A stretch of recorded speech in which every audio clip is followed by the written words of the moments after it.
Olá, meus irmãos e irmãs de Ideal Espírita, vocês amigos e amigas que nos acompanham aqui na página Estação da Luz Espírita, muitíssimo obrigado mesmo pela sua companhia. A nossa página Estação da Luz Espírita não tem fins lucrativos, o objetivo é a divulgação da doutrina espírita. E é por isso que nós reunimos aqui esta sede de matérias espíritas para que possa atender às suas necessidades, estudo, lazer, pesquisa. Você encontra aqui na nossa página Estação da Luz Espírita os livros da codificação, obras suplementares, entrevistas, palestras e os programas da Web Rádio Estação da Luz de Natal e Web Rádio Cristo Consolador de São Paulo. Ou seja, um acervo que atenda às suas necessidades, sem fins lucrativos. O objetivo é a divulgação da doutrina espírita. E agora eu convido você para nos acompanhar na reprodução de mais esse trabalho imperdível. Muito obrigado mesmo pela sua companhia e vamos juntos!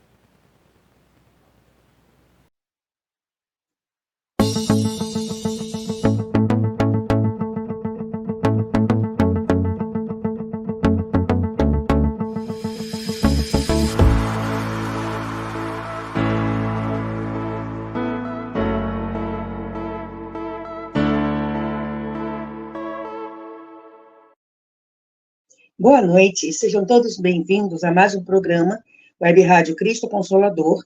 E hoje é dia do programa Entendendo a Obsessão, com Manuel Filomeno de Miranda. Estamos estudando o livro Tramas do Destino. Nem sei se a capa ainda é essa, gente, porque o meu é antiguinho. Então, a ideia é a gente estudar todos os livros de Manuel Filomeno de Miranda, que são especificamente voltados para a obsessão. A maioria deles é, né? Mas para a gente começar bem, vamos fazer a nossa prece. Graças a Deus. Gratidão, Senhor Jesus, por mais uma oportunidade de encontro. Encarnados, desencarnados, em torno de um livro que explica essa enfermidade, como é considerada pelos amigos espirituais. E que você tão bem cuidou quando esteve aqui. Quantas desobsessões você não fez, Senhor Jesus? E agora estamos estudando o tema, aprendendo, entendendo, para que a gente possa tomar cuidado com o nosso livre-arbítrio. Gratidão. Gratidão a Maria, mãe, amiga, confidente, conselheira, que nos pega pelas mãos e nos orienta a fazer tudo aquilo que seu filho nos manda fazer. Gratidão aos benfeitores espirituais que nos socorrem, encarnados e desencarnados. Gratidão a Manuel Filomeno de Miranda por ter nos trazido essa obra. E gratidão a Deus, acima de tudo, por sermos espíritos imortais a caminho da luz, sob as bênçãos de Jesus. Muita paz para todos nós, graças a Deus. Pergunta número 1, como você está se sentindo hoje? Pergunta número 2, a água está por aí? Eu aderi ao balde.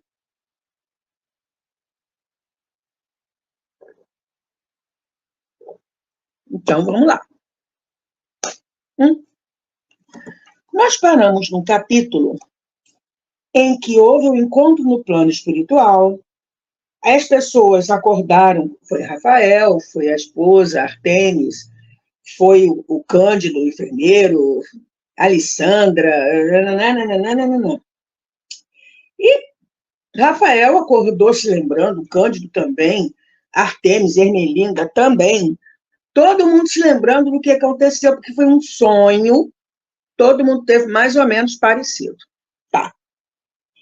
E aí estava Cândido e Rafael conversando justamente sobre isso, que o Cândido se colocou à disposição do Rafael para levar uma carta até a família, pessoalmente, nada de botar no correio, ele ia levar, tá?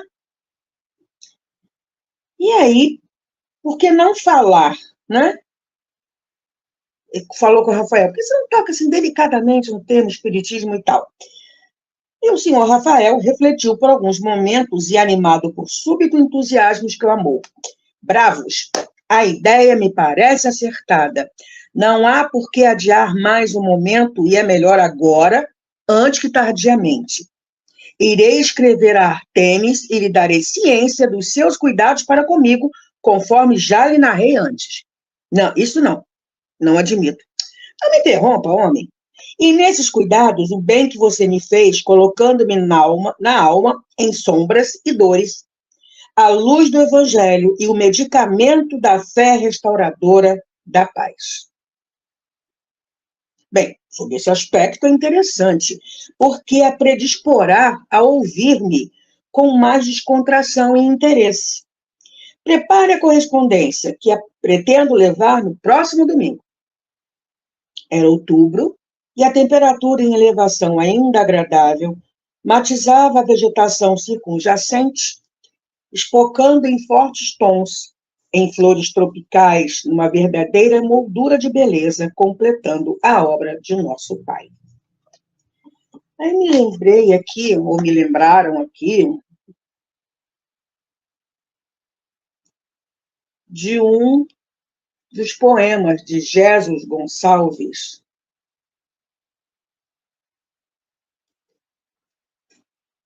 quando ele começou a ser espírita, porque ele era ateu. Tem um poema lindíssimo dele,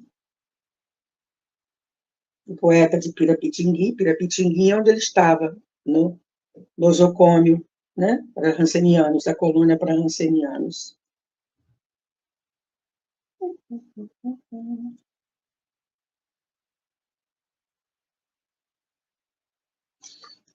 E aí ele escreveu esse poema que diz assim: O Consolador, Jesus, mestre divino, há 2000 anos vieste visitar a humanidade. Quiseste confundir bons e tiranos na mesma lei de amor e caridade. Pregaste muito amor, muita bondade, na lúcida passagem de alguns anos. Os homens mais afeitos à maldade causaram-te amargura e desenganos. E agora veio o teu Consolador a confirmar o que disseste outrora, trazendo nova luz e mais amor. Bem haja que, Jesus de Nazaré, os homens te compreendam mais agora, no áureo esplendor, no áureo resplendor da nova fé. Vou marcar aqui que esse aqui eu já li, que de vez em quando eu intercalo uns poemetos. Então, hoje nós começamos o capítulo 14, Compromissos Novos.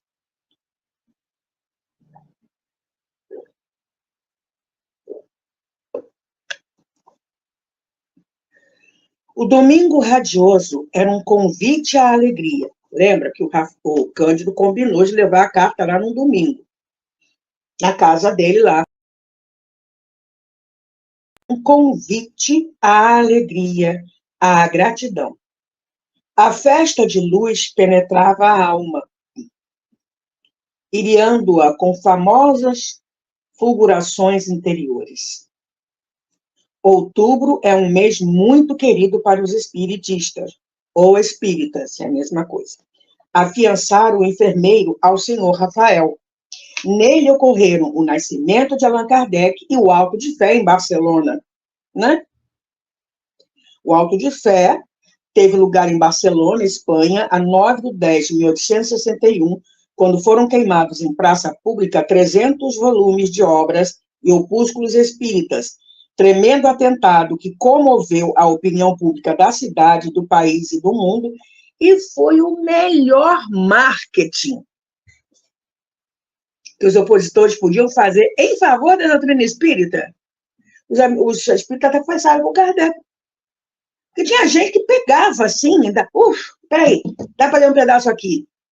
Conseguiram, muita gente foi em cima da fogueira, que foi uma fogueira nos moldes da Inquisição. O que puderam salvar, salvaram. Então, a divulgação, a atenção foi maior ainda do que apenas deixar entrar os 300 livros. Pois é. Não se permitindo adiar a oportunidade, explicara... Começou cedo hoje, hein?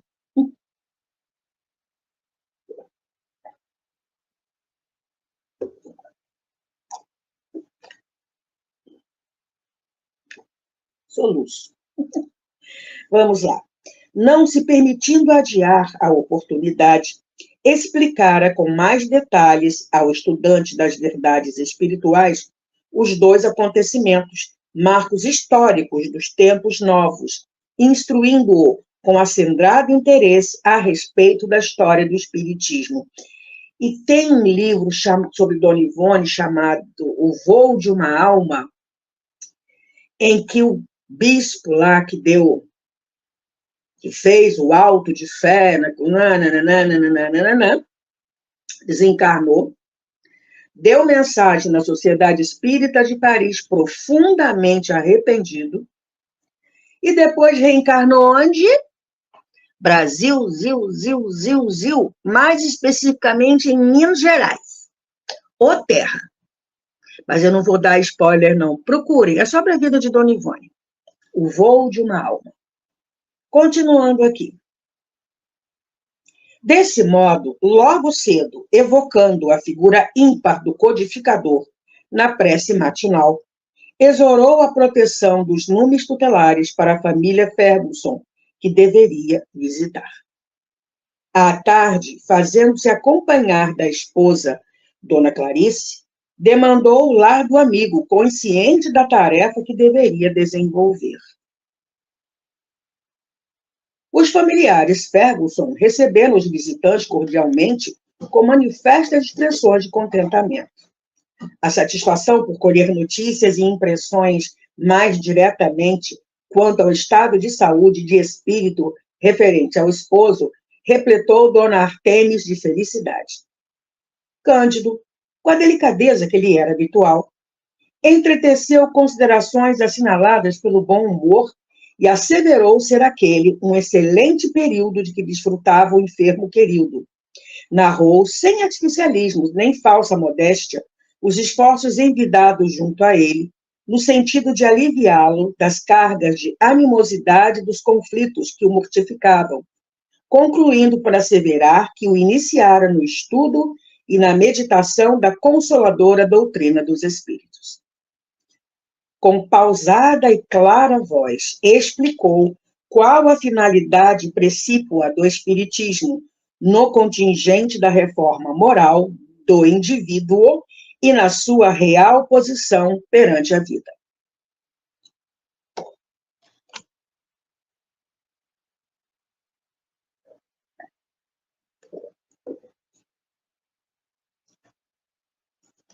A quem acredita na imortalidade, argumentou Conciso, o Espiritismo consegue consolidar essa fé. E a quem não acredita, a esmagadora cópia dos fatos espíritas impele ao exame da realidade mortalista, auxiliando lograr a sua aceitação. Teceu considerações oportunas sobre a reencarnação, utilizando argumentação simples e profunda, com que os interlocutores, sinceramente concordes, anuíam de bom grado. Comentou as tramas obsessivas como sendo decorrência dos conflitos e consórcios inditosos do passado, demonstrando, mediante as informações do Evangelho de Jesus, a longa e tormentosa história dos que hão caído nas redes da alienação por interferência dos desencarnados. Exaltou a ação da prece, da oração em família e do estudo das lições espirituais em conjunto, de que se recolhem resultados inesperados, comprovando a excelsa bondade de Deus através do mecanismo das leis de causa e efeito. Gilberto e os familiares que o ouviam, atentos, não ocultavam a emoção. Era-lhes um belo mundo novo, nada que produzisse choque em relação à fé anteriormente abraçada. Antes, pelo contrário, aquelas informações clareavam os mistérios das afirmações nebulosas e elucidavam os complexos temas que perturbavam em face das incógnitas em que se ocultavam. Aí eu lendo de Eurípides de Barçanufo, que recebeu do padre, já que ele era católico, apostólico, romano, praticante, coroinha e presidente de uma associação em nome de Vicente de Paulo, uma Bíblia, que naquela época de Eurípides desencarnou com a gripe espanhola, lá para trás, né? As pessoas não podiam ler a Bíblia, só os padres. E o padre entregou uma Bíblia para Eurípides. Eurípides estudou, mas quando chegou nas bem-aventuranças, ele travou. Mas peraí, Jesus falou isso, né? Séculos. E cadê? Aí vou perguntar para o padre disse que eram mistérios. Mas deixa estar que o tio de Eurípides tornou-se espírita, havia um centro espírita, mais tarde, na casa desse tio, e um dia vai Eurípides lá, extremamente respeitoso. Mas ele pediu-se assim, se é verdade que os espíritos podem se comunicar com os vivos, eu peço a explicação sobre as bem-aventuranças, o João Evangelista, através do médium X, que eu não lembro agora o nome, que era semi-analfabeto. Mas não deu outra. Excelente médium falou, explicou todas as bem-aventuranças e, no final, escreveu, se identificou, João Evangelista. Aí mudou. Ele passou a ser espírita. Vamos lá. Continuando aqui a conversa de Cândido, esposa, com todo mundo aqui.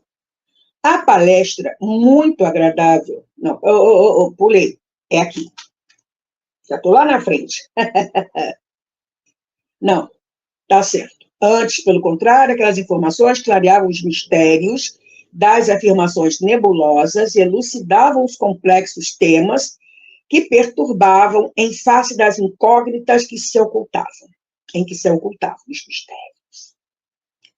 Lissandra, interditada de participar da conversação, demorava-se no seu cômodo de reclusa.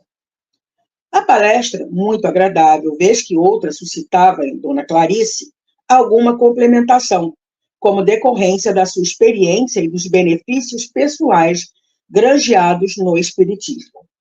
Sentiam-se as presenças espirituais dos benfeitores, comandando a palestra edificante com vistas aos futuros compromissos a que se deveriam todos cingir. No intervalo natural, Cândido indagou.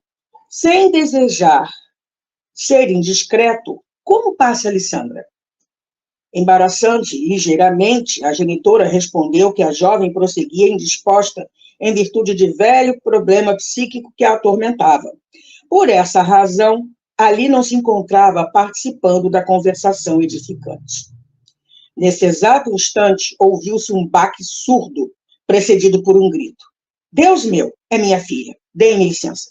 A senhora, empalidecendo de súbito, levantou-se e avançou apressada na direção do apartamento da enferma, que se encontrava caída em convulsão.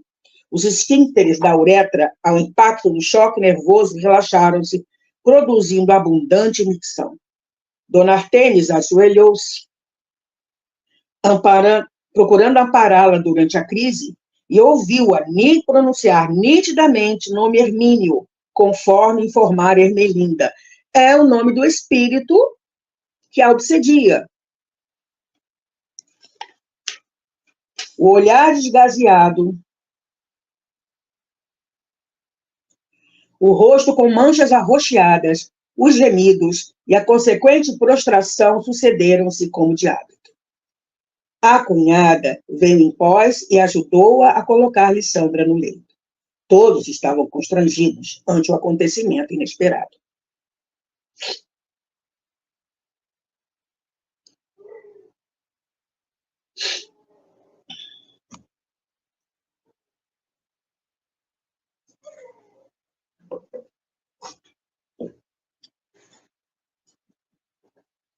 Cândido, que se acostumara aos abismos do sofrimento humano, solicitou a Gilberto que indagasse à genitora se ele não poderia ser útil no momento, tendo-se em vista sua profissão de enfermeiro. O rapaz afastou-se para logo retornar, esclarecendo que a mãe aceitava e agradecia a sua ajuda. O enfermeiro dirigiu-se ao modesto apartamento e, depois de tomar o pulso da moça, constatando sua quase normalidade, solicitou licença para aplicar a única terapêutica que lhe parecia útil no momento, o passe. Em face da aquiescência, exorou o socorro do alto com unção sincera e aplicou-lhe recursos de energias refazentes, que recebia da contribuição de Dona Adelaide em vigilante presença. Quando a paciente entrou na fase de repouso, afastou-se da câmara e, após conduzido ao lavabo para assear as mãos, retornou à sala, onde a esposa e Gilberto, em prece, o aguardavam. Olha a sustentação, né? A Cândido não passaram despercebidos os sinais da ranceníase na jovem, mantendo, porém, discreto silêncio, como seria de esperar-se. Se fosse outras pessoas, já estavam lá para... O que ela tem? Ah, ela está com ranceníase, é isso? Quanto tempo? O que está tomando?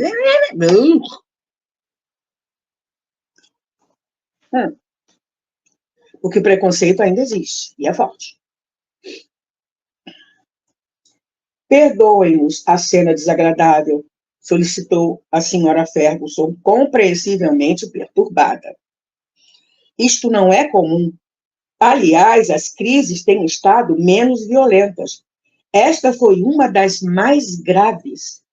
Muito agradeceria se Rafael não fosse informado deste lamentável incidente, a fim de poupá-lo a sofrimentos desnecessários.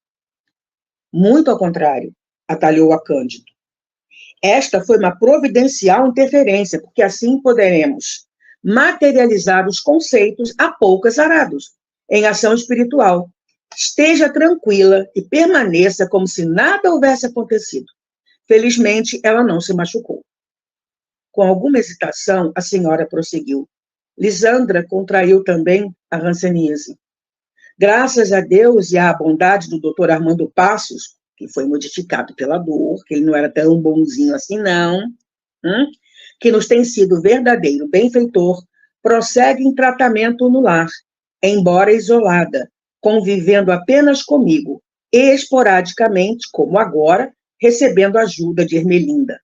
Combinamos nada dizer ao pai, a fim de evitar-lhe ideias erradas, injustificáveis complexos de culpa. Compreendemos, boa amiga. Saberemos manter o sigilo e ser discretos. Afinal, somos irmãos em Cristo. E a nossa é a tarefa de Cirineu, nunca de sobrecarregador de problemas. Adorei isso.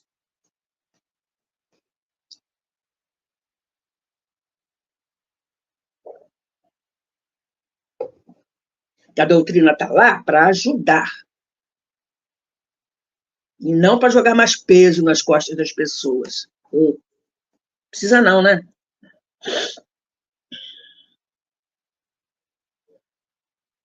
Uniremos as nossas às preces deste lar e receberemos do alto, além, grandes benefícios, apesar do pouco merecimento que possuímos, porque as leis de justiça são basadas na misericórdia de acréscimo. E são mesmo. São. Dando diferente rumo à conversação, porque a hora urgia, Cândido entregou à senhora um delicado embrulho. Trouxe-lhe um presente e rogo-lhe o favor de aceitá-lo. É o Evangelho segundo o Espiritismo, de Allan Kardec, exemplar igual ao em que medita e se reconforta o senhor Rafael. É uma verdadeira mina de diamantes estelares, uma fonte de vida perene, um medicamento sempre oportuno de ação imediata. Singelo, peço desculpas por nada possuir de mais valor com que obsequiasse à família. Deus o guarde, e muito obrigada, retrucou a dama com sinceridade. Se a senhora nos permitir, aqui viremos de quando em vez para aplicar passes em Lisandra e dialogar sobre os tesouros do mundo maior. Será uma honra para nossa casa e família modesta recebermos os mensageiros do Senhor. Venham, por favor, quando puderem. Despediram-se com legítima afetividade espontânea. Entardecia e já espiavam longe os olhos dos astros em fulgor. A ponte da verdade estava sendo lançada entre as bordas que se separavam num abismo de sombra e dor. Ao se acenderem as lâmpadas que superavam em luz as trevas da noite no lar, era como se, a partir de então, uma diferente luz a ser esparzida do livro da vida clareasse definitivamente a teimosa noite que se agasalhava naquele recinto. Os sofrimentos certamente prosseguiriam. Entretanto, ao lado deles, se erigiria um altar ao amor e à felicidade e à fidelidade ao Pai, em holocausto de fé e resignação, de que já davam mostras aqueles corações crucificados nas traves da expiação redentora. Lembrei-me de outro poema.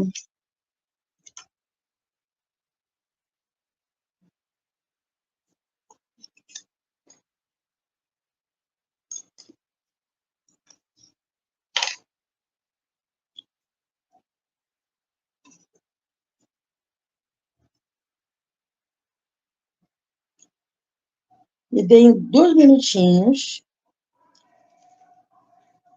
Vou ver se eu acho aqui.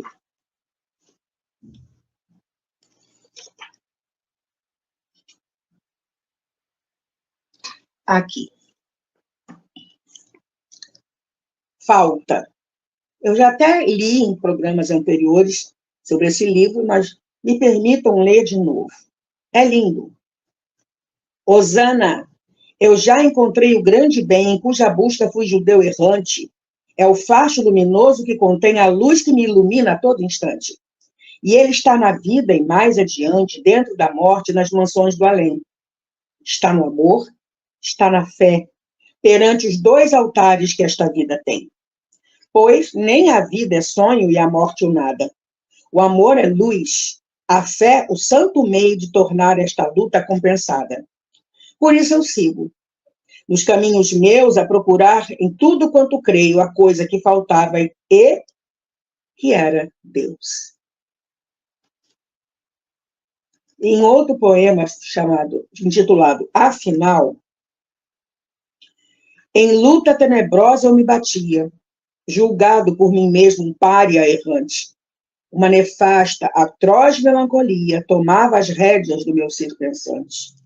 A vida era uma carga torturante. Lutava sem saber por que eu fazia. A par miséria e dor sempre constante plantava no meu ser a rebeldia. Quando a dor foi mais forte, mais pungente, veio, afinal, a luz do Espiritismo, esclarecendo a treva de repente. Por isso, felizmente, é que compreendo, na esplendorosa luz do cristianismo, minha aventura de viver sofrendo.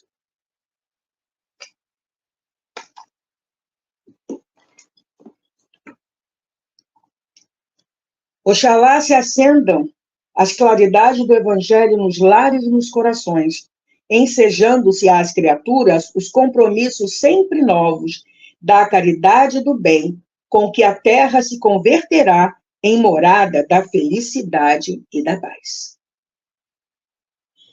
Encerramos o capítulo 14, partiu o capítulo 15, Os Inimigos Desencarnados.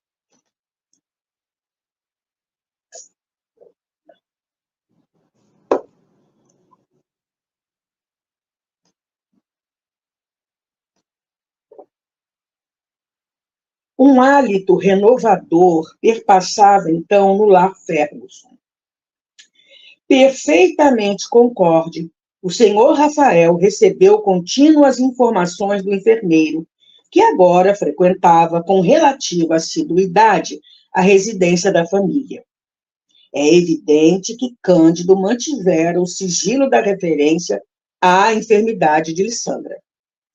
Cada visita fazia-se mais auspiciosa. Toda vez que se adentrava no lar sofrido, experimentava-se confortadora aragem de alegria, como se o impregnasse de paz. Suas palavras simples e fluentes sabia elucidar, sua palavra simples e fluente sabia elucidar as interrogações e aclarava as questões nebulosas em torno da fé com naturalidade fascinante. Modesto por temperamento e cônscio das próprias limitações, escusava quaisquer referências encomiásticas, com habilidade e simpatia. Os passes aplicados na enferma redundavam em melhora orgânica perceptível. Psiquicamente, no entanto, fazia-se refratária às instruções espirituais, fechada em si mesma, aturdida pelas construções mentais e evocações infelizes de que dificilmente se liberava. A instância da telementalização do adversário desencarnado, que urdiu um plano nefasto, deu acolhida às induções de antipatia ao enfermeiro, ensimesmando-se em característico mutismo com que demonstrava o seu desagrado. Cândido compreendeu a situação delicada e dissimulou educadamente. É óbvio que, em qualquer processo de ordem obsessiva, começa Manuel Filomeno a nos ensinar. É óbvio que, em qualquer processo de ordem obsessiva, quiçá na quase totalidade dos problemas de saúde, a parte mais importante está sempre reservada ao paciente. Sua obstinação em manter-se encarcerado no desequilíbrio, preferindo inspirar compaixão a despertar amizade, constitui óbice de difícil remoção na terapia do seu refazimento. Aquelas pessoas que encontram um problema para cada solução.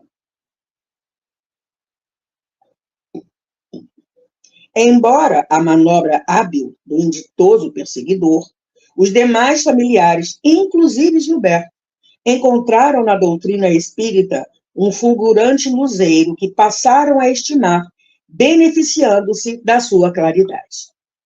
Gentilmente, Cândido explicou a dona Artemis a respeito da reação da enferma, a fim de tranquilizá-la, por encontrar-se ele absolutamente afeito e acostumado a eventos dessa natureza em tarefas que tais. Instituiu a oração em conjunto no lar, que é o culto do Evangelho no lar. Né? Na atualidade, Manuel Filomeno de Miranda tem uma nota aqui. O culto do Evangelho no lar é prática generalizada entre os espiritistas, que nesse ministério encontram os estímulos, as forças e os benefícios que defluem da comunhão espiritual em família, a fim de sustentarem as lutas em que se encontram empenhados.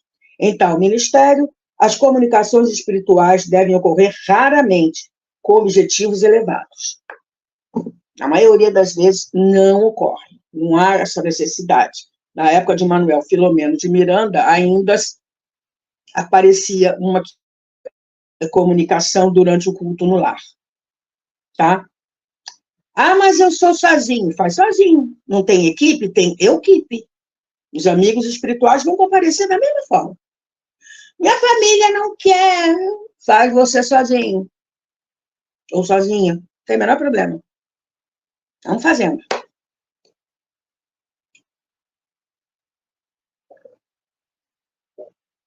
Eu conheci o caso de uma pessoa que a família ficou tão refratária que ela só conseguia estudar o Evangelho trancada no banheiro.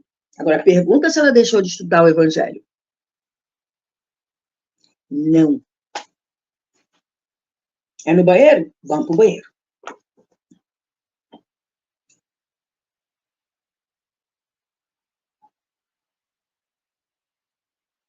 Então, o Evangelho segundo o Espiritismo, de Allan Kardec, bem como as demais obras básicas da codificação. Vamos estudar. Eram incontestáveis os resultados em forma de bênçãos espirituais e recursos morais com que se leniam os participantes. A seu turno, o genitor internado passou a superar as contingentes aflições, rejubilando-se com as aquisições espirituais dos seus. Passado alguns meses, Cândido sugeriu que a família passasse a frequentar uma sociedade espírita organizada, na qual a, grifado, parasitose psíquica de Lissandra poderia ser examinada em profundidade, com mais profícua colheita de resultados. Indicou a casa a qual ofertava sua cooperação, onde pessoas honestamente interessadas no bem do próximo se empenhavam por modificar-se, bebendo nas fontes augustas da fé a preciosa linfa da caridade de que se faziam mensageiros. Como a paciente não podia afastar-se dos compartimentos que ocupava no lar, e a fim de não ficar sozinha, alvitrou um programa de assistência, através do qual, revezando os familiares, sempre alguém lhe poderia oferecer companhia. Comentando por diversas vezes sobre faculdades mediúnicas, referia-se com entusiasmo e comedimento a respeito dos recursos psíquicos de que era dotada Epifânia, jovem de 35 anos, que chegara à doutrina espírita em decorrência de tormentosa distonia mediúnica e fizera-se membro atuante na instituição a que ele se reportava.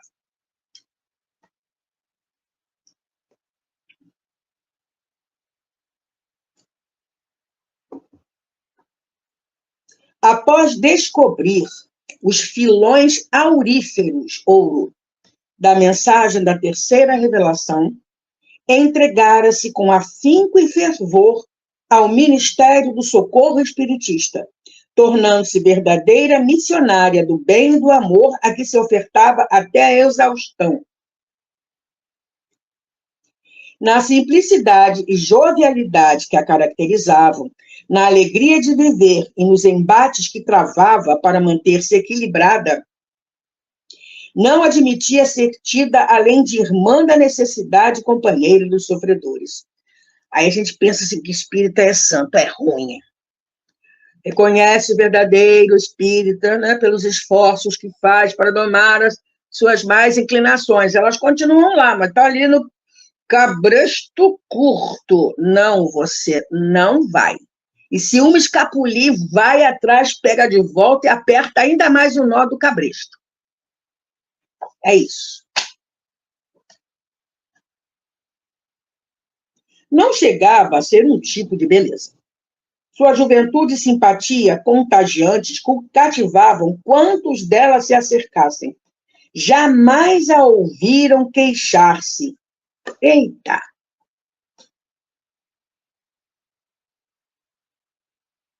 E a gente reclama se está chovendo, reclama se está frio, reclama se está calor. Reclama porque reclama que o ônibus atrasou. E reclama porque reclama.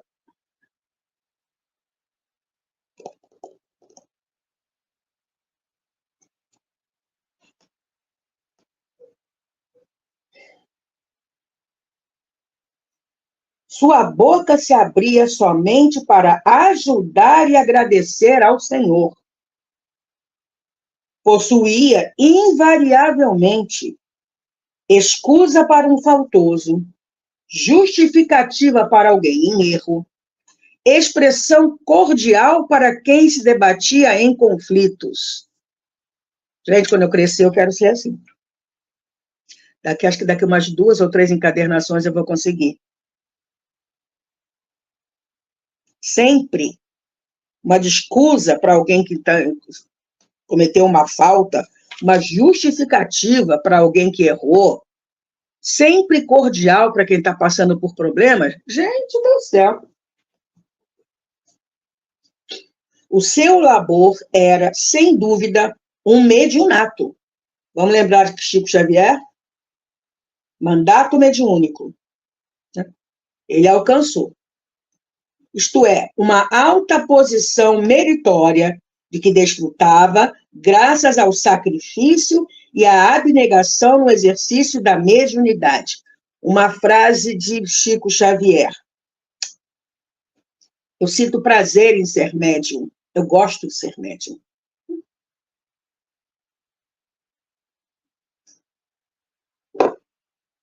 Lembrando que médium é apenas um intermediário. Naturalmente, em face das referências justas com que o amigo se reportava à servidora do Cristo, a auréola de simpatia que a envolvia foi um fator imediato e importante para torná-la amada pelos neófitos que ainda não a conheciam. Em data adredemente aprazada, Dona Artemis e o filho dirigiram-se à casa espírita onde Cândido os aguardava, satisfeito. Situou-os em local acolhedor no amplo salão de conferências, onde pela primeira vez iriam participar de uma tarefa espiritista. Procedidos os labores iniciais, foi Epifânia, nominalmente, convidada aos comentários da noite. Àquela oportunidade, estudava-se a Boa Nova, conforme a interpretação kardecista, enquanto em outros ensejos se examinavam o Livro dos Espíritos e o Livro dos Médiuns, de cujo auspicioso programa recebiam valiosas instruções os participantes das abençoadas reuniões doutrinárias. O texto em discussão fora extraído do capítulo número 12 de O Evangelho, Amai os vossos inimigos, estudando as anotações de Mateus, no capítulo 5, versículos 20 e 43 a 47, e Lucas, no capítulo 6, versículos 32 a 36. Mais particularmente, o assunto abordava o tema Os inimigos desencarnados.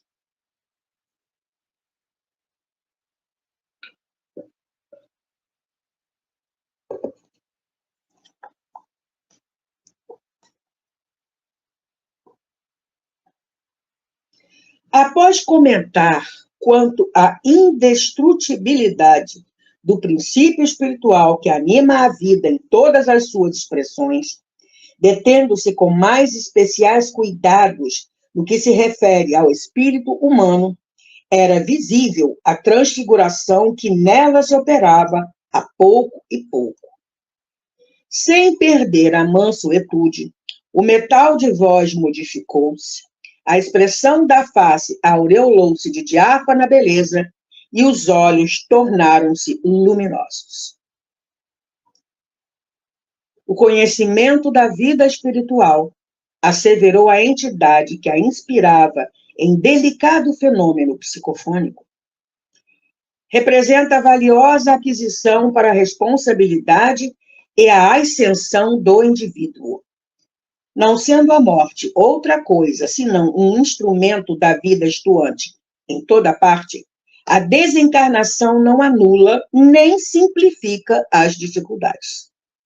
Cada um se desenovela dos liames físicos, consoante a força vitalizadora de que se utilizava na sua sustentação. Transferem-se de uma para a outra posição da realidade espiritual os sentimentos cultivados, as aspirações irrealizadas, as fixações, os resíduos morais. A morte apenas realiza o processo cirúrgico de longo curso, libertando a ave cativa, que é o espírito, ou segurando em tormentoso constrangimento a alma que se deseja evadir. O fator comportamento mental é tão importante para a desencarnação quanto significa para as atividades e atitudes durante a vivência física. Cada um desencarna conforme se encontra reencarnado. Os conflitos não equacionados, como os ódios e os amores, prosseguem com maior volúpia. Desarticulado o corpo e sentindo-se sem o invólucro em que se sustentava para expressar as sensações,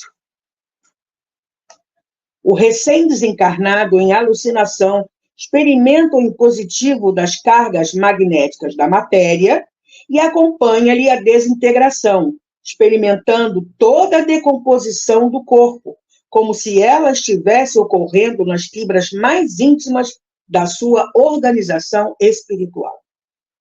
Alguns seres recém-libertos em tal estado, convidados insistentemente pelos pensamentos do afeto desequilibrado, da mágoa ou do ódio, injustificáveis que ficaram na retaguarda, são arrancados da sepultura e se imantam às mentes que os serviciam, mesmo não intencionalmente, produzindo infinito mal-estar, e, porque ignorem o que ocorre, passam a sofrer indescritível turbação espiritual. Os espíritos felizes, cuja vida se padronizava nos sentimentos superiores, ao inverso, são recebidos pelos seus afetos, os que os precederam ou aqueles que os aguardavam, responsáveis ou não pelo investimento reencarnatório que então conclui. Não bastassem as ocorrências da leviandade que ligam os trêfegos e irresponsáveis entre si, formando grupos e colônias de parasitas, de viciosos e perniciosos, a se locupletarem na insânia e nas obsessões simples com tendência a agravamento, em decorrência da sintonia que lhes faculta os cômpares encarnados, exigindo vigilância e cuidados, especial atenção merecem os inimigos desencarnados. Houve uma pausa oportuna.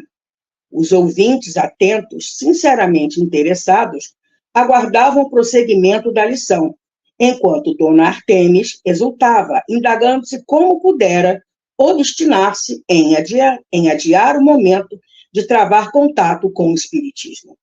Como era diferente de tudo quanto ouvira falar. E a gente vai parar por aqui, porque a palestra psicofônica, a psicofonia, vai continuar.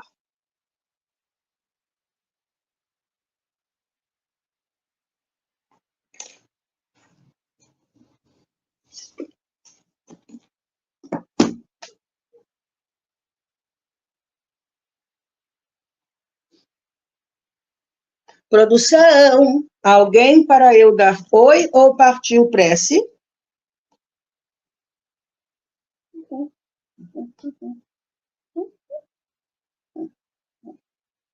Ok. Então, hoje, para a gente encerrar, um poema. Oi, Mônica, tudo bom? Para a gente encerrar, um poema, Alta de Souza Espírito, que é uma prece a Jesus. Senhor, protege os corações cansados que se vão sem conforto e sem guarida, no aguaceiro de lágrimas da vida, indiferentes ou desesperados. Ascendem para os céus todos os brados da alma humana, tristonha e dolorida. Balsamiza de amor toda ferida que punge o coração dos degredados, degredados na terra tenebrosa, terra da sombra estranha e dolorosa, recamada de prantos e de espinhos. Ampara, meu Jesus, quem vai chorando, entre dores e acolhe-os soluçando, na miséria de todos os caminhos. Que assim seja. Acabou meu tempo, até terça-feira que vem, com a continuação desse livro. Gratidão por ter estado aqui comigo. Fique bem. Tchau. Chegamos ao final da nossa atividade. Muitíssimo obrigado mesmo pela sua companhia e espero você no próximo evento.